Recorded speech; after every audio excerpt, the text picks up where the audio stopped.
Hi குட்டீஸ், எல்லாரும் எப்படி இருக்கீங்க? இன்னைக்கு நம்ம பார்க்க போகிறது திருக்குறள் கதைகள். அது ஒரு அழகான, அமைதியான, அடர்த்தியான காடு. பக்கத்து ஒரு கிராமத்துக்கு போகணும் அப்படின்னா இந்த காட்டு வழியாக நடந்து தான் போகணும்.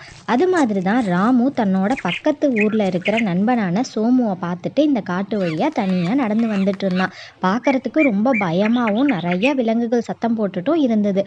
கொஞ்ச தூரம் நடந்து போயிட்டு இருந்த ராமுவை திடீர்னு ஒரு புலி துரத்த ஆரம்பிச்சிடுச்சு. ராமுவுக்கு என்ன செய்யறதுனே தெரியல. யாராவது இருக்கீங்களா, காப்பாத்துங்க காப்பாத்துங்க, என்ன புலி துரத்திக்கிட்டு இருக்கு, யாராவது இருக்கீங்களா, என்னை காப்பாத்துங்க அப்படின்னு சொல்லிட்டு அந்த காட்டில் ரொம்ப வேகமாக ஓடுனான். அப்போ அந்த இடத்துல ஒரு பெரிய மரம் இருந்தது. அப்போ ராமுவுக்கு திடீர்னு ஒரு யோசனை தோணுச்சு. இந்த மரத்தில் ஏறி உட்காந்துட்டோன்னா புலியால் நம்மளை ஒன்றும் பண்ண முடியாதுன்னு சொல்லி மரத்து மேலே ஏறி உட்காந்தான். திடீர்னு பார்த்தா ராமுவுக்கு இன்னொரு அதிர்ச்சி காத்துட்டு இருந்தது. மரத்து மேலே ஒரு பெரிய மனித குரங்கு உட்காந்துருந்தது. அதை பார்த்துட்டு ராமு ரொம்ப பயந்து அழ ஆரம்பிச்சிட்டான். மனித குரங்கு ராமு கிட்ட கேட்டுச்சு, எதுக்காக அழுதுகிட்டு இருக்க? பயப்படாத, நான் பார்த்துக்கிறேன், ஒன்றும் ஆகாது அப்படின்னு ராமு கிட்ட சொல்லுச்சு. உடனே ராமு மனித குரங்கு கிட்ட, என்ன ஒன்றும் பண்ணிடாத, நான் புலி துரத்து தான் மேல வந்தேன், என்னை எப்படியாவது இந்த இடத்துல இருந்து காப்பாத்தி விடு அப்படின்னு ராமு மனித குரங்கு கிட்ட கேட்டா.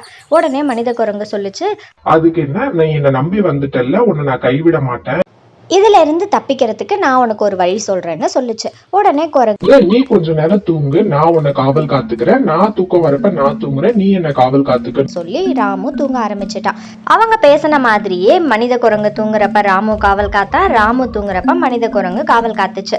மனித குரங்கு தூங்கிட்டு இருந்தப்ப புலி ஒரு ஐடியா பண்ணுச்சு. இவங்க ரெண்டு பேரும் இவ்வளவு ஒற்றுமையா இருந்தா இவங்களை பிரிக்க முடியாது, இவங்களை பிரிச்சாதான் நம்மளால சாப்பிட முடியும் அப்படின்னு நினைச்ச புலி ராமு கிட்ட, நீ எனக்கு தேவையானது உணவு மட்டும்தான், நீ மனித குரங்கு தூங்குறப்ப அதை கீழே பிடிச்சு தள்ளி விட்டு நான் அதை சாப்பிட்டுட்டு போயிடுறேன்னு சொன்னதை கேட்டு ராமுவும் டக்குன்னு மனித குரங்கு கீழே தள்ளி விட்டுட்டான். ஒரு நிமிஷத்துல மனித குரங்கு பயந்துடுச்சு.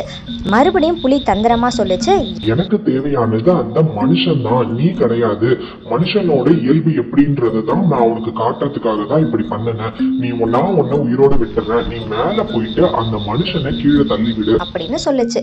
சரி தள்ளி விடுறேன் அப்படின்னு மனித குரங்கு மேல வந்துருச்சு. இத கேட்ட ராமு மறுபடியும் அழ ஆரம்பிச்சுட்டான். நான் தெரியாம தப்பு பண்ணிட்டேன், என்ன எதுவும் பண்ணிடாத, அந்த புலி கிட்ட என்ன மாட்டி விட்டுறாத அப்படின்னு அழ ஆரம்பிச்சான். அதுக்கு மனுஷ குரங்கு சொல்லுச்சு, பயப்படாத, நான் உன்னை ஒண்ணுமே பண்ண மாட்டேன், புலிகிட்ட இருந்து என்ன பாதுகாக்க தான் நான் மேல போய் உன்னை தள்ளி விடுறேன்னு சொன்னேன், என்ன நம்பி வந்துட்ட, உன்னை நான் எப்போதுமே காப்பாத்துவேன்னு சொல்லுச்சு. இதற்கான திருக்குறள், என்ன செய்தாரை ஒருத்தல் அவர்னான நன்மையும் செய்துவிடல். இந்த திருக்குறள் மூலமா திருவள்ளுவர் என்ன சொல்றாருன்னா, நமக்கு யாராவது கெடுதல் செஞ்சிருந்தாங்கன்னா அவங்களை எப்படி கண்டிக்கணும் தெரியுமா? அவங்களுக்கு திருப்பி நம்ம கெடுதல் செய்யாம நல்லதை செய்யணும், அதுவே அவங்களுக்கு கிடைக்கக்கூடிய மிகப்பெரிய தண்டனை அப்படிங்கிறார். இந்த குரங்கு செஞ்சது மாதிரி அந்த மனிதன் அந்த குரங்குக்கு கெடுதல் செஞ்சிருந்தாலும் அந்த குரங்கு அவருக்கு நல்லதுதான் செஞ்சிருக்கு. என்ன செய்தாரை ஒருத்தல் அவர்னால நன்மையும் செய்து